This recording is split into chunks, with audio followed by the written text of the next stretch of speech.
A person sits in a meeting. They're listening to someone explain a concept. The explanation is competent, but 3 sentences in, the person has already extrapolated where the argument is going. They see the logical conclusion. They see the flaws in the reasoning. They see the edge cases that will break the logic, and they're sitting there, listening, waiting for the person to finish. But they're bored, profoundly bored. Not because they're disrespectful, but because their brain has already completed a cognitive task that will take the other person another 15 minutes to articulate.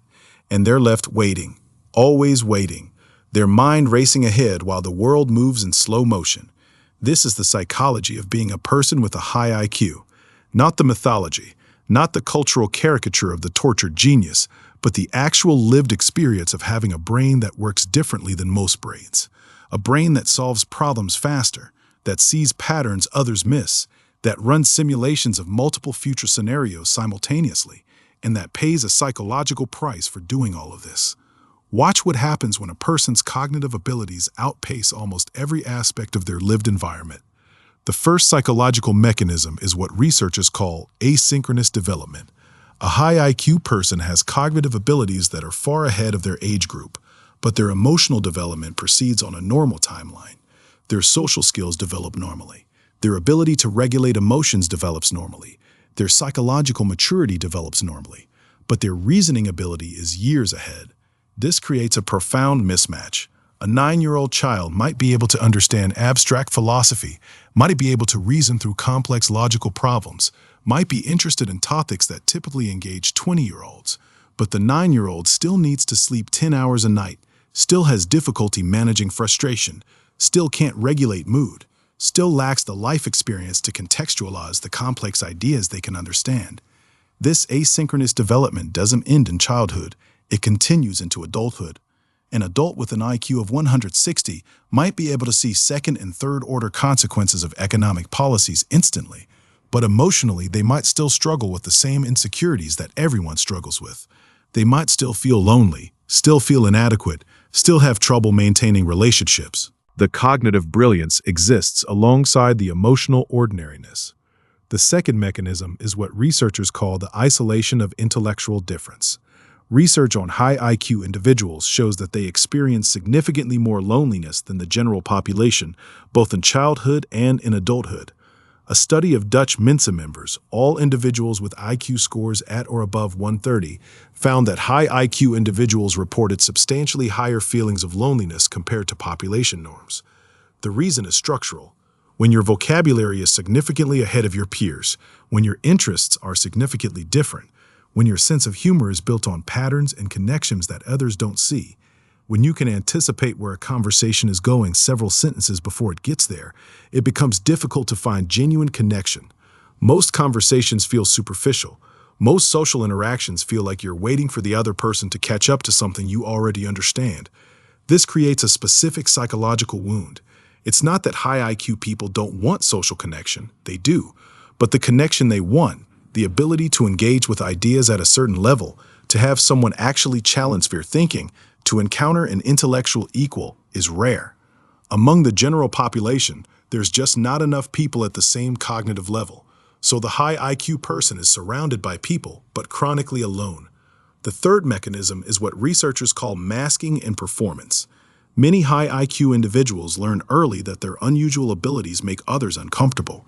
Teachers think they're showing off. Peers think they're arrogant. Adults feel defensive. So many high IQ people learn to conceal their abilities, to pretend to think more slowly than they do, to appear less interested than they are, to perform ordinariness. This masking requires constant psychological effort. It's exhausting. The person has to inhibit their natural thinking patterns, has to dumb down their language, has to pretend to understand things slowly that they understand instantly.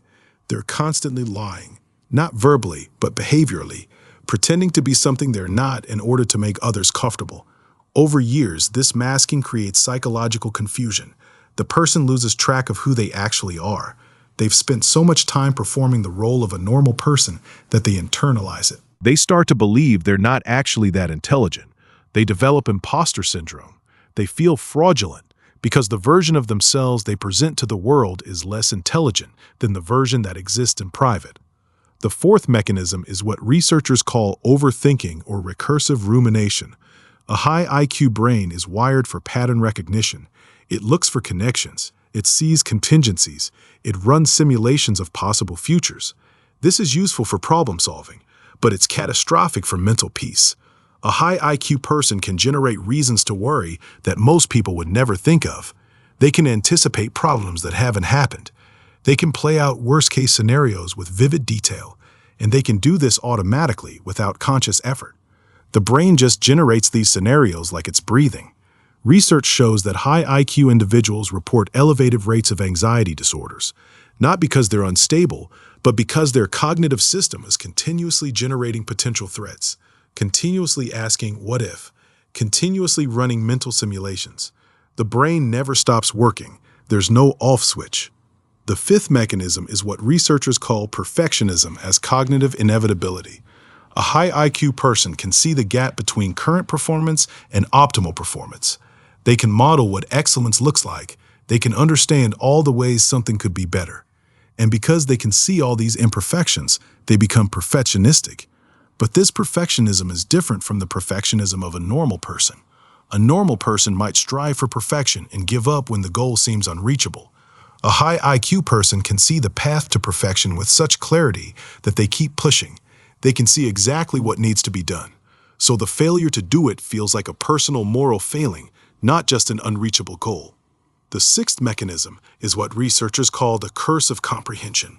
A high IQ person understands complex systems quickly. They understand politics, they understand economics, they understand human psychology, they understand how institutions work. And once you understand how things actually work, you can't unsee it. You can't go back to naive optimism. You can't pretend things are simpler than they are. This can lead to existential despair. The person understands that most of what people believe is false, that institutions are corrupted, that the world is more chaotic than anyone wants to admit. They see the reality underneath the comfortable narratives, and that clarity can be psychologically crushing. The seventh mechanism is what researchers call working memory capacity and anxiety. A high IQ person has larger working memory. They can hold multiple pieces of information in mind simultaneously. They can manipulate complex ideas, but this capacity comes with a cost. People with large working memories report higher rates of anxiety when performing tasks under pressure. The reason is that they're aware of more variables simultaneously. They're tracking more competing concerns. They're holding more possible failure modes in their mind at once. So in a high-stakes situation, their brain is processing more sources of potential failure, more reasons to be anxious, more ways things could go wrong. The eighth mechanism is what researchers call emotional overexcitability. High IQ individuals experience emotions more intensely than average. They're more sensitive to injustice, more responsive to beauty, more moved by suffering, more affected by criticism. Their emotional system is more reactive. This intensity has advantages. It creates genuine empathy. It drives moral conviction. It creates passion.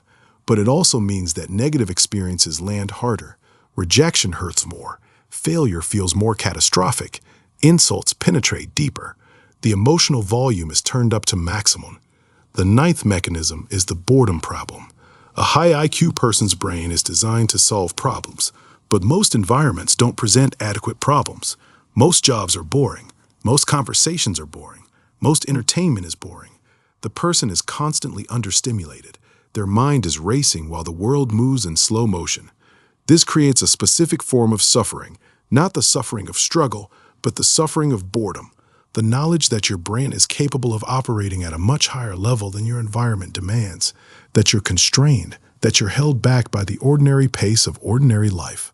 The 10th mechanism is what researchers call the mastery performance paradox. A high IQ person can master new domains quickly. They learn faster than others. They acquire skills rapidly, but this speed creates a psychological problem. They never struggle enough to develop genuine expertise. They achieve competence in fields without ever going deep enough to become truly excellent. The person is always the smartest person in the room in a domain they're new to, so they don't feel the need to master it. They move on. They pursue the next domain. They're a generalist. They understand many things at an above-average level, but they rarely reach the level of mastery that comes only through years of struggle and deliberate practice. The 11th mechanism is what researchers call the burden of potential.